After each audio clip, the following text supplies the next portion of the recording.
तर उत्तराखंडमध्ये महाराष्ट्रामध्ये 200 पर्यटक अडकले आहेत। पर्यटकांमध्ये 50 जण हे मुंबईचे आहेत।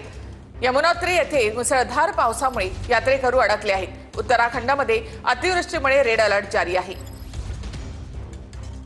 28 तारखेपासून आम्ही इथं जवळजवळ 150-200 लोक अडकलेले आहे आणि इथं प्रशासनाचं असं आता म्हणणं आहे की पावसामुळे खूप नुकसान झालंय रस्त्याचं। तर पुढचे 15 दिवस तरी किमान रस्ता पुढे चालू होणार नाहीये।